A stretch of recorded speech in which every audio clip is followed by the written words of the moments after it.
Hello everyone. आज हम accounting में नेक्स्ट टॉपिक को डिस्कस करेंगे।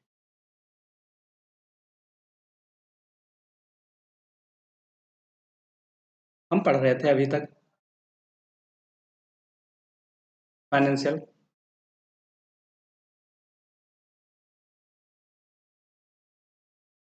अकाउंटिंग। ठीक, फाइनेंशियल अकाउंटिंग में मैंने आपको मीनिंग बता दिया, डिफिनीशन बता दिया, प्रोसेस बता दिया, कैरेक्टरिस्टिक बता दिया, ऑब्जेक्टिव बता दिया। ऐसे कई टॉपिक हैं जिनको मैंने आपके सामने डिस्कस कर दिया। अब हम इस चैप्टर से रिलेटेड एक तो पढ़ेंगे ब्रांच, सॉरी ब्रांच, जिसे हम सब कह सकते हैं टाइप्स, मतलब इनके प्रकार या शाखाएं कह सकते हैं कि अकाउंटिंग के कितनी ब्रांच हैं, कितनी शाखाएं हैं, ये सारी चीजें पढ़ेंगे। देन सेकंड नंबर पर हम पढ़ेंगे कि रिलेशन किसमें किसमें, रिलेशन बिटवीन किसमें किसमें हमें संबंध निकालना है। किसमें संबंध निकालना है? अकाउंटिंग और अकाउंटेंसी।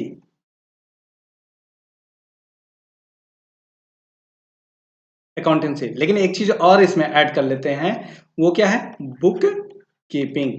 ठीक, तो आज की क्लास में हम सिर्फ और सिर्फ इन तीन चीजों पर डिस्कस करेंगे। पहला चीजें होंगे ब्रांच या टाइप कह सकते हैं, दूसरा चीजें रिलेशन होगा तीनों चीज में, मतलब बुक कीपिंग, अकाउंटिंग और अकाउंटेंसी में संबंध क्या है और इसे कहते क्या है, ये तो सारी चीजें आपने पहले से ऑलरेडी स्टडी कर ली है। इसको भी आपने स्टडी कर लिया, इसे भी आपने स्टडी कर लिया, लेकिन अकाउंटेंसी को आपने अभी स्टडी नहीं किया। लेकिन अब मैं अगर एक छोटे से शब्दों में बताना चाहूं तो आपको बता सकता हूं कि ये क्या है? प्रिंसिपल है, सिद्धांत है। सिद्धांत। अब कहोगे सर जी कैसा सिद्धांत है?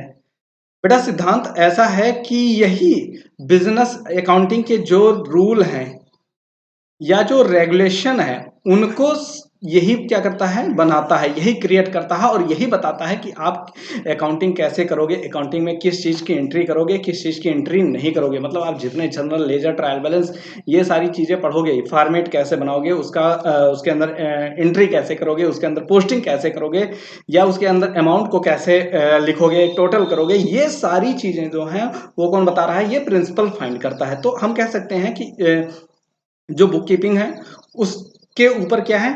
अकाउंटिंग है, और उसके ऊपर क्या है? अकाउंटेंसी। मतलब अकाउंटेंसी में ये सारी चीजें मिली हुई हैं, उन्हीं के अंदर आती हैं। चलिए हम आगे तो बढ़ते रहेंगे, लेकिन एक टॉपिक और है, अगर टाइम बचता है तो हम एक चीजें और पढ़ने की कोशिश करेंगे। तो दो चीजें हो गई, ये तीसरी चीजें होंगी बेसिस ऑफ, जो बेसिक है वो क्या है? अकाउंटेंसी।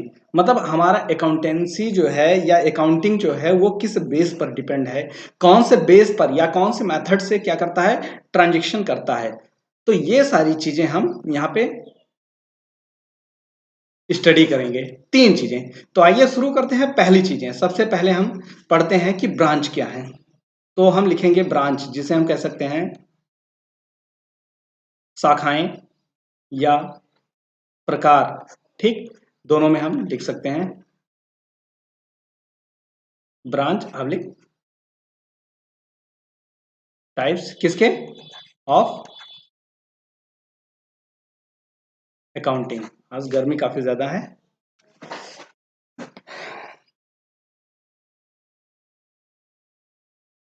चलिए इस टॉपिक को पढ़ने से पहले हम सब क्या करते हैं, इसके मेन मेन पॉइंट्स को समझ लेते हैं कि ये है क्या है। तो पहला हम बताएंगे आपको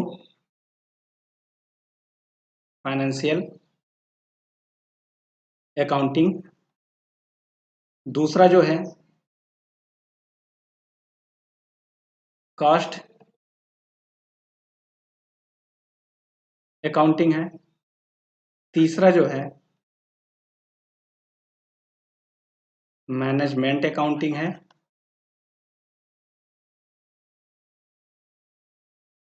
और चौथा जो है वो कई हैं ऐसे, मतलब चौथे में अगर कहा जाए सोशल रिस्पॉन्सिबिलिटी अकाउंटिंग, पांचवा है टैक्स अकाउंटिंग, 6 है ह्यूमन रिसोर्स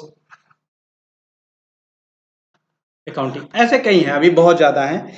तो हम मेन 3 को ही पढ़ते हैं, क्योंकि ये सारी चीज़ें आप कह सकते हो कि ये जो 3 चीज़ें हैं ये उतनी नहीं पूछी जाती हैं, बस हमारे नॉलेज के लिए होता है। मेन जो होता है वो ये पहला होगा, दूसरा होगा और तीसरा, ये 3 मेन होते हैं। ठीक, तो हम इसी को क्या करेंगे, अच्छे से स्टडी करेंगे। आइए देखते हैं फाइनेंशियल अकाउंटिंग क्या होता है। फाइनेंशियल अकाउंटिंग में आपको मैंने बताया था जो फाइनेंस से रिलेटेड जो क्या करता है हमारे। अच्छा, फाइनेंशियल मतलब क्या होता है, जो आप पढ़ रहे हो, जो आपका पहला सब्जेक्ट है। ठीक, वित्तीय लेखांकन जिसे हम कह सकते हैं, वित्तीय लेखांकन। ठीक, ये लागत लेखांकन है जो आप पढ़ोगे, और ये प्रबंध प्रबंधकीय लेखांकन है। ये बीकॉम थर्ड ईयर में आपको मिलेगा। ये प्रबंधकीय लेखांकन आपको बीकॉम थर्ड ईयर में मिलेगा। ये फर्स्ट ईयर में आप सेकेंड ईयर में पढ़ ही रहे हो, ये भी सेकेंड ईयर में आपको दोनों सब्जेक्ट पढ़नी है। तो इसमें क्या करते हैं हम, वित्त से संबंधित क्या करते हैं, उनके लेन देन कर, मतलब सारी कंडीशन को इसमें नोट करते हैं। तो वित्त से रिलेटेड क्या होते हैं हमारे, एक तो प्रॉफिट एंड लॉस अकाउंट बनाते हैं और दूसरे हम क्या करते हैं, बैलेंस शीट बनाते हैं। ये सारी चीजें आपने पढ़ ली है, जो पीछे की फाइनेंशियल पोजीशन करते हैं, ये रिकॉर्डिंग करते हैं, वो सारी चीजें जो अभी तक आपने पढ़ा वो ये इसमें करते हैं। देन कास्ट में हम 3 चीजों को नोट करते हैं और इन्हीं की अकाउंटिंग करते हैं। एक तो मटेरियल होता है, दूसरा लेबर होता है और तीसरा एक्सपेंस होता है। ये सारी चीजें आप ध्यान रखिएगा, बहुत ज्यादा हम डिस्कस नहीं करेंगे क्योंकि ये पूरा चैप्टर है, तो वहीं पे हम डिस्कस करते रहेंगे। ठीक, तो वित्त से फाइनेंशियल अकाउंटिंग जो आप पढ़ रहे हो, और जितनी अभी तक सारी चीजें ये 2-3 वीडियो में मैंने जो चीजें पढ़ाई है वो सब इसी से रिलेटेड मैंने पढ़ाई है। दूसरी चीजें, और यही सारी चीजें आगे पढ़ने को भी पाओगे इस बुक में। दूसरी चीजें कि कास्ट अकाउंटिंग में हम मटेरियल होता है, लेबर होता है। लेबर मतलब, मटेरियल मतलब जो हमारे कच्चे माल होते हैं या प्रोडक्ट मटेरियल होता है, माल होते हैं उनको, मतलब जिससे सामान बनाते हो, कोई चीजें बनाने के लिए। जैसे इस पेन को बनाने के लिए क्या चाहिए, मटेरियल चाहिए भाई, केमिकल चाहिए। इस पेन को एक आकार देने के लिए, फिर इसके अंदर इंक चाहिए या जो भी लगता हो इसमें। डिजिटल पेन होना चाहिए जो मतलब टच करने से क्या करे, जैसे मैं इसके ऊपर ले जाता हूँ तो इस ऑटोमेटिक क्या करता है, स्क्रीन के ऊपर चलने लगता है और सारी चीज़ों को नोट करता है जो मैं लिखना चाहता हूँ। मेरे लिखने के अकॉर्डिंग जो भी लिखता हूँ वो चीज़, सारी चीज़ें ये क्या करता है, नोट करता रहता है। ठीक, देन तो कास्ट अकाउंटिंग में, और पहली बात, दूसरी बात कह सकते हैं कि ये क्या होता है, कॉस्ट पर यूनिट। एक कास्ट की लागत मतलब एक क्या कहते हैं, यूनिट, एक इकाई की लागत, एक इकाई की लागत, एक क्या कहते हैं, पढ़ लो यहाँ पे, एक इकाई की लागत। एक इकाई की लागत कितनी है भाई, ये पेन जहां पे बना होगा, क्या यही एक पेन बना होगा, ये लैपटॉप, ये पेन पैड, ये सारी चीजें क्या हो, एक ही बनी है मेरे लिए, नहीं ना। ये हजारों लाखों करोड़ों में बनी होगी। और उसमें से एक पेन की या एक लैपटॉप की कीमत कितनी आ रही है, यही एक इकाई की लागत बताना है। और ये कैसे पता चलेगा, जब लेबर, मटेरियल, लेबर और एक्सपेंस तीनों चीजों को ऐड किया जाएगा और इसकी फिर टोटल करके पता चलेगा कि हाँ इतना खर्चा आया, उसके बाद एक पेन की कीमत निकाली जाएगी, तब आपको पता चलेगा कि हाँ एक इकाई की लागत क्या है, इस पेन की कीमत क्या है, ये चीजें पता चलेंगी। ये हम वैसे कास्ट अकाउंटिंग पढ़ेंगे तो इसलिए हम बहुत ज़्यादा डिस्कस नहीं करते हैं, बस समझना है। और इसके बारे में आपको थोड़ा बहुत कभी आएगा तो नोट करना, मतलब लिखना होगा कि क्या हो सकता है। इसके जैसे पूछ लिया कि इसके प्रकार बताइए, लेखांकन के प्रकार बताइए, तो आपको ये 3-4 चीज़ें लिखनी है और इसको एक्सप्लेन करना है। ठीक, तो मैं थेरी आपको दे दूंगा लेकिन थोड़ा सा टाइम लगेगा। आपको नोट्स मिलता रहेगा, आराम से PDF सेंड होता रहेगा आपके ग्रुप में। ठीक, या चैनल पे सेंड होगा, कहीं ना कहीं हो जाएगा और आप उसे पा जाओगे, या वीडियो के नीचे मैं डाल दूंगा उस जब चैप्टर पूरा हो जाएगा तो मैं बता दूंगा कि किस वीडियो में पढ़ा है। नेक्स्ट चीजें हम कह सकते हैं कि जो मैनेजमेंट है, कहोगे सर जी मैनेजमेंट अकाउंटिंग, भाई किसी चीज को मैनेज करने के लिए क्या चाहिए? प्लानिंग, जिसे नियोजन कहते हैं, इसे क्या कहते हैं? नियोजन। अगला कंट्रोल, कंट्रोल करते हैं कोई चीजें, कंट्रोल नियंत्रण, ठीक। और डिसीजन, डिसीजन लेते हो ना, कहते हो आप डिसीजन, निर्णय लेते हैं, ठीक। और ये और चीजें बहुत ऐसी हैं, कंट्रोलिंग करते हो, डिसीजन करते हो, एडवर्टाइजिंग करते हो, ये सारी चीजें कौन कर रहा है? Management accounting. भाई वो अपना बजट देखेगा, अपने बिजनेस की सारी कंडीशन देखेगा, उसी के अनुसार अकॉर्डिंग क्या करेगा?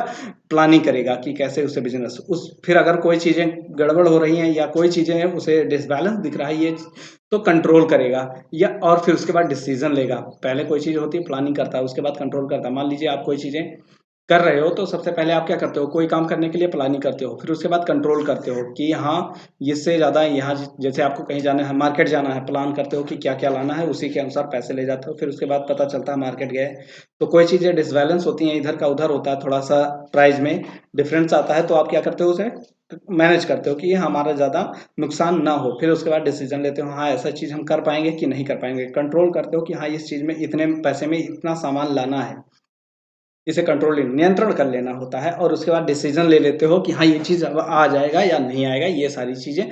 तो बिजनेस करने के लिए ये सारी चीज़ें जरूरी हैं। तो आपका ये प्रकार खत्म हुआ, मतलब टाइप्स आपके खत्म हुए। ठीक, अगर किसी को नहीं समझ में आता तो प्लीज़ मुझसे मैसेज कर दिया करिए, चाहे यहीं पे कमेंट कर दें या टेलीग्राम में कर दिया करें, मैं आपको वो सारी चीज़ें बता दिया करूँगा। ठीक, अगला हम पढ़ते हैं कि relation, relation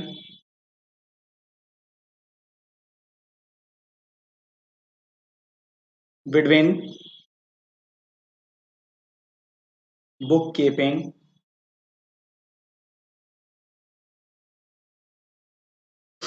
accounting and accountancy. मतलब पुस्तपालन,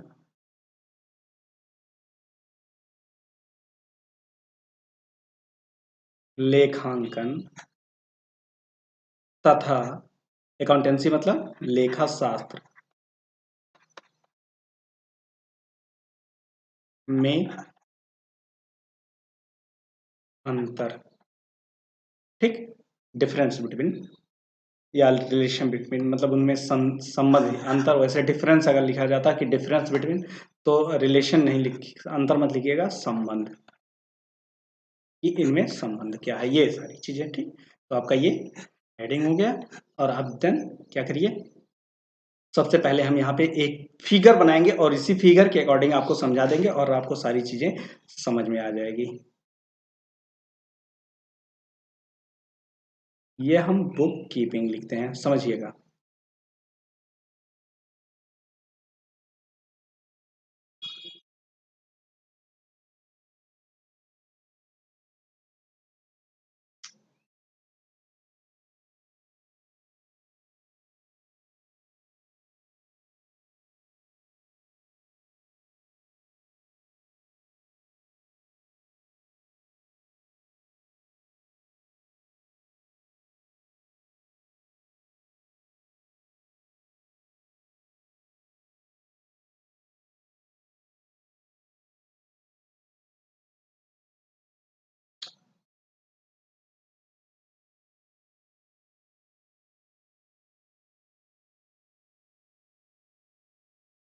इसे लेखांकन कहेंगे।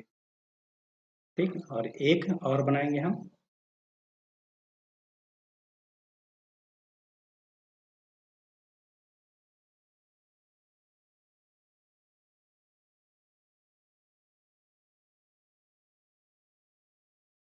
ये हो गया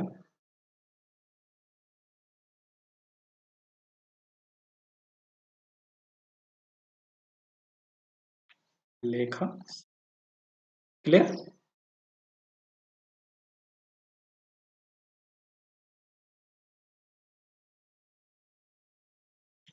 ठीक, तो ये लेखा शास्त्र हो गया, ये लेखांकन हो गया, और ये पुस्त पालन हो गया, बुक कीपिंग, अकाउंटिंग, ये अकाउंटेंसी। ठीक, तो अब समझ में आया होगा आपको, ये मतलब हो गया प्रिंसिपल, जो क्या करता है, अकाउंटिंग और बुक कीपिंग को मैनेज करता है। ठीक, मतलब सबसे पहला काम क्या होता है किसी भी बिजनेस में, बुक कीपिंग होता है, फिर अकाउंटेंसी होता है, अकाउंटिंग होता है, और अकाउंटिंग होने के बाद अकाउंटेंसी। मतलब अकाउंटेंसी इन सारी चीजों को बताता है कि अकाउंटिंग आप कैसे करोगे और बुक कीपिंग क्या करोगे, तो ये सारी चीजों को मैनेज करता है। ठीक, क्लियर? तो आपको ये फिगर बनाना जरूरी होगा कि आप इसे जरूर बना लें।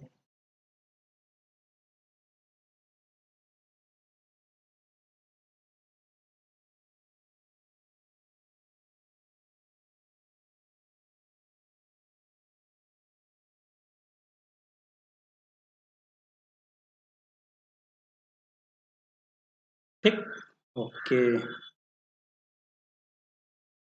क्लियर? तो आप समझ गए होंगे कि ये, अच्छा एक चीज और, बुक कीपिंग को हम क्या करते हैं, प्राइमरी। ठीक, बुक कीपिंग को हम प्राइमरी कहते हैं, या इसे कहते हैं प्राइमरी मतलब प्राथमिक, या इसे बेस कहते हैं, जिसे हम कहते हैं बेसिक, बेसिक फंक्शन।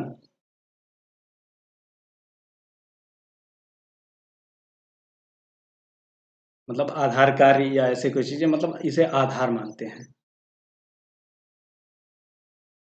तो ये दो नामों से जाना जाता है अगर हिंदी में कहता हूँ। ठीक, और ये अकाउंटेंसी जो हमारा, अकाउंटिंग जो हमारा है, ये तो प्रिंसिपल हो गया, जिसमें हम क्या चीजें पढ़ते हैं, रूल, रेगुलेशन, ये सारी चीजें, मतलब किसी कार्य को कैसे करना है, उसके सारी चीजें, फंक्शन क्या क्या उसमें करना है, ये सारी चीजें। और ये सेकेंडरी, मतलब हम कह सकते हैं द्वितीयक। ठीक, द्वितीयक कार्य, ये प्राथमिक कार्य होता है, ये द्वितीयक कार्य होता है। क्लियर? मतलब पहले बुक कीपिंग होगा, फिर अकाउंटिंग होगा, फिर अकाउंटेंसी का, ये सारी चीजों को मैनेज करेगा। तो ये आपके दो टॉपिक क्लियर हो गए। थर्ड टॉपिक पे आते हैं हम, कि बेसिस, बेसिस ऑफ, TING,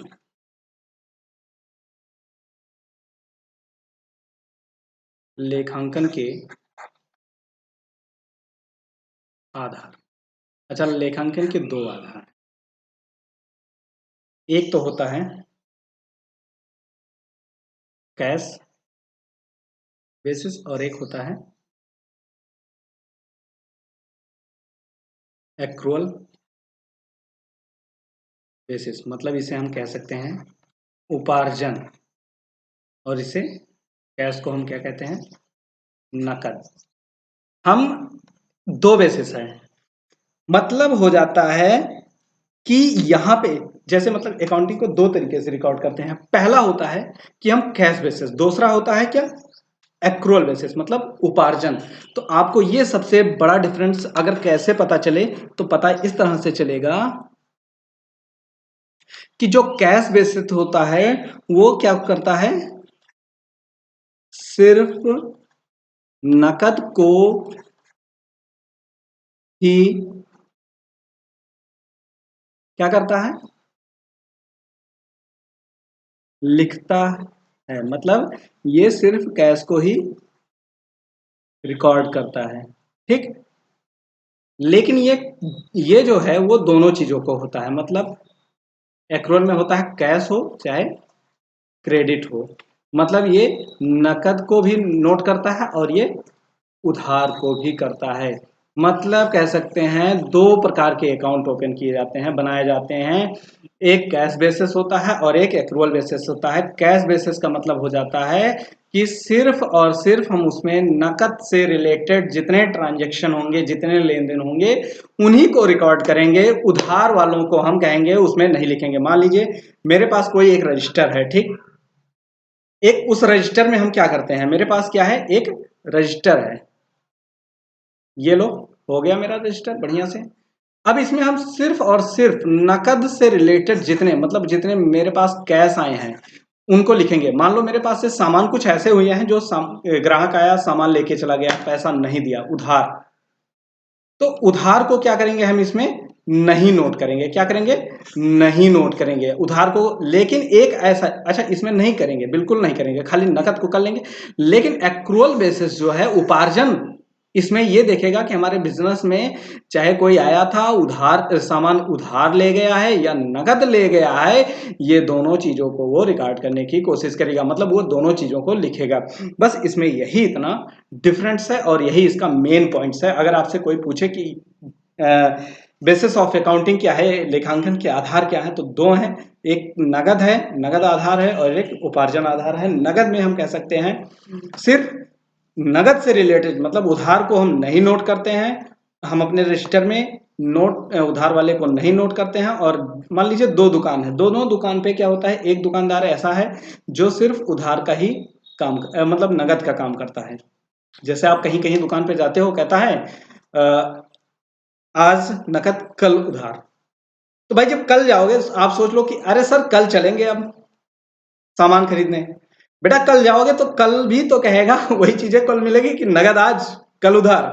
तो मतलब उसके कहने का मतलब है कि मेरे यहाँ उधार वाली कोई सिस्टम नहीं है, आप आइए पैसा दीजिए सामान लेके जाइए, उधार की कोई व्यवस्था नहीं है। लेकिन आप बहुत ऐसे दुकान पर जाते हैं, बहुत ऐसे जगहों पर जाते हैं, और आप जाते हैं क्या करते हैं, सामान लेके चले आते हैं और उसको पैसा नहीं देते हैं। तो क्या वो नोट नहीं करता है, नोट करता है बिल्कुल। चाहे आप नगद देके जाओ चाहे उधार देके जाओ, दोनों वो नोट करता है। वो फिर शाम को बैठ के मिलाता है कि मेरे पास कितने पैसे, आज मैंने कितने पैसे कमाए, अब वो नगद में कितने आए और कितने अभी बाकी हैं, ये सारी चीजें वो जोड़ता है, ठीक। और उधार वाला नगद वाला वो सिर्फ नगद से ही रिलेटेड काम करता है। तो आपको समझ में आया होगा, आई होप।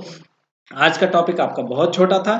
अब आता है एक छोटा सा टॉपिक है अकाउंटिंग क्वेश्चन। आपके क्वेश्चन इससे कभी कभी 2 नंबर में पूछ लिए जाते हैं, कभी कभी इसके क्वेश्चन नहीं पूछे जाते हैं। लेकिन ये 12th में अगर देखा जाए तो पूरा एक चैप्टर है, आप में एक टॉपिक है छोटा सा इसी फर्स्ट चैप्टर में। लेकिन आपके जो बीकॉम की बुक है उसमें क्या है, ये एक छोटा सा टॉपिक है, लेखांकन समीकरण। मैं आपको इस पे क्वेश्चन जरूर लगवाऊंगा, ठीक। तो आप ध्यान रखिएगा कि जब भी लगवाना शुरू करूंगा तो आप इसे एक क्वेश्चन लगवा के हम छोड़ देंगे, बाकी आप समझ जाइएगा। समीकरण, ठीक। तो लेखांकन समीकरण में हम सिर्फ और सिर्फ ये चीजें पढ़ेंगे कि जो हमारी असेट्स होती है, असेट्स इज इक्वल टू क्या होता है।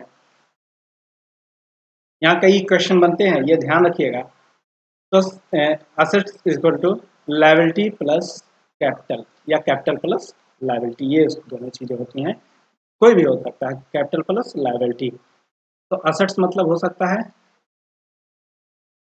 संपत्ति बराबर दायित्व प्लस पूंजी। क्लियर। अब आप इसी को चेंज भी कर सकते हो, जैसे आपसे पूछ लिया जाए दायित्व, सर जी दायित्व बराबर, तो दायित्व बराबर होता है संपत्ति माइनस पूंजी। अब आपसे पूछ ले कि पूंजी बराबर बता दो बेटा, तो पूंजी बराबर होता है संपत्ति माइनस दायित्व। अगर इसमें से चीजें कर दिया जाए तो ये घटा दो, इसमें से इसको लेस कर दो। फिलहाल ये पहला इक्वेशन आप हमेशा याद रखिएगा कि असेट्स इज इक्वल टू, हम पूरा लिख देते हैं spelling, assets is equal to liabilities plus capital. बहुत अच्छी बारिश हो रही है, मजेदार, पढ़ने में मजा आएगा। हम पढ़ाने में मजा ले रहे हैं, आप पढ़ने में मजा लीजिएगा। अभी वीडियो अपलोड कर देंगे, आप बारिश के मौसम में अच्छे से पढ़ाई करिए। अच्छा बेटा, एक चीज़ मैं बताऊँगा आपको, टॉपिक खत्म हो चुका है, अभी छोटा-सा क्वेश्चन लगाते हैं इस पे, फिर खत्म हो जाएगा। कल से हमारा दूसरा चैप्टर शुरू होगा, ठीक? तो दूसरे चैप्टर में हम देखते हैं क्या है, उसके बाद हम कोशिश करेंगे कि थ्योरी को अभी बायकॉट करें, मतलब कि थ्योरी अभी पूरा ना करके हम डायरेक्ट कोशिश करेंगे कि जो मेन टॉपिक है उस पर आते हैं और आपको न्यूमेरिकल पढ़ाने की कोशिश करते हैं, ठीक? तो आप ध्यान रखिएगा कि बहुत ज़्यादा अब नहीं इंतजार किया जाएगा, न्यूमेरिकल लगाना शुरू करेंगे क्योंकि टाइम हम सबके पास बहुत कम है, बहुत ऐसे टाइम निकल के जुलाई और अगस्त बीत चुके हैं, सितंबर समझ लो आने वाला है। तो सितंबर, अक्टूबर, नवंबर, दिसंबर, जनवरी, फरवरी आपके एग्ज़ाम आ जाते हैं मार्च में। तो आपको अक्सर 1 महीने तो चाहिए ही। फरवरी जो है वो आपको चाहिए रिवीजन के लिए, ठीक? तो हम कोशिश करेंगे कि आपके सारे तीनों बुक जो हैं वो आपके ख़त्म हो जाएँ कब? जनवरी में ही। हो सकता है वॉइस की थोड़ी-सी गिड़गिड़ाहट हो क्योंकि बारिश बगल में बहुत तेज़ हो रही है रूम की तरफ, और मैं दरवाज़ा बंद करूँगा तो पूरा अंधेरा हो जाएगा। तो प्लीज़ आप थोड़ा-सा मैनेज करिएगा, बारिश बहुत अच्छे तेज़ी से हो रही है, काफ़ी आवाज़। ठीक है, तो फिर मैं आपको क्या करता हूँ, थोड़ी चीज़ें बताना चाहूँगा कि आप क्या करें, एक चैप्टर पूरा हो गया, प्लीज़ नोट करते रहिए और मैं आपको जल्द एक दिन लाइव आने वाला हूँ, लाइव मिलूँगा। उस दिन मैं बहुत बच्चे ऐसे हैं, मैंने सुना बहुत बच्चे ऐसे हैं जिनके कमेंट्स आ रहे हैं कि सर मेरा नोट्स कैसे बनाऊँ? नोट्स भी बनाने की प्रोसेस कैसे आ रही है कि सर मुझे नोट्स नहीं समझ में आ रहा कि नोट्स कैसे बताएँ? कुछ बच्चे ऐसे हैं कि मुझे समझ में नहीं आ रहा कि सर पढ़ाई कैसे करें? या बहुत ऐसी मतलब हज़ार क्वेश्चन बच्चों के दिमाग में उठने लगते हैं क्योंकि जब उनका कोई चीज़ पूरा नहीं होता है। तो आई होप कि उम्मीद है कि मैं जल्द 2 से 3 दिन के अंदर आपको मिलूँगा। मैं आपकी सारी समस्याओं का समाधान कर दूँगा और वैसे मैं आपको डेट दे देता हूँ, फ्राइडे को 1 बजे मैं आपको लाइव मिलूँगा। 1 से 2 1 घंटे मैं लाइव रहूँगा, उसमें बीकॉम फर्स्ट ईयर के भी बच्चे आएँगे, बीकॉम सेकंड ईयर के भी बच्चे आएँगे और बीकॉम थर्ड ईयर के बच्चे, सभी लोग अपना-अपना क्या करते हैं, समस्याओं का अ, जो है वो सॉल्यूशन ले जा सकते हैं। मेरे से जितना हो सकेगा मैं उतना बता दूँगा, तो प्लीज़ आप आज ही से समझ लीजिए, आज ही से नोट कर लीजिए डेट कि मैं 1 तारीख को लाइव आऊँगा। अगर चल गया, कोशिश करूँगा क्योंकि नेटवर्क की प्रॉब्लम बहुत ज़्यादा होती है, लेकिन कोशिश मैं करूँगा कि मैं चाहे 30 मिनट ही आ जाऊँ लाइव, लेकिन लाइव आके मैं आपको क्या करूँ, आपकी समस्याओं का समाधान ज़रूर कर दूँ। फिलहाल मिलते हैं नेक्स्ट क्लास में। अभी आपकी ये क्लासें ख़त्म होती हैं। मैंने आपको इस पे एक छोटा-सा क्वेश्चन कहा है, लेकिन वो क्वेश्चन मैं आपको नेक्स्ट वीडियो में बता दूँगा, क्योंकि ये बहुत ज़्यादा इम्पोर्टेंट नहीं होता है। तो आई होप कि मैं आपको नेक्स्ट वीडियो में बता दूँ कि इसमें क्वेश्चन कैसे करना है, ठीक? बहुत ज़्यादा इम्पोर्टेंट भी नहीं है, बहुत ज़्यादा कुछ भी नहीं है, छोटा-सा टॉपिक है। तो चलिए, ओके, बाय-बाय। मिलते हैं नेक्स्ट क्लास में।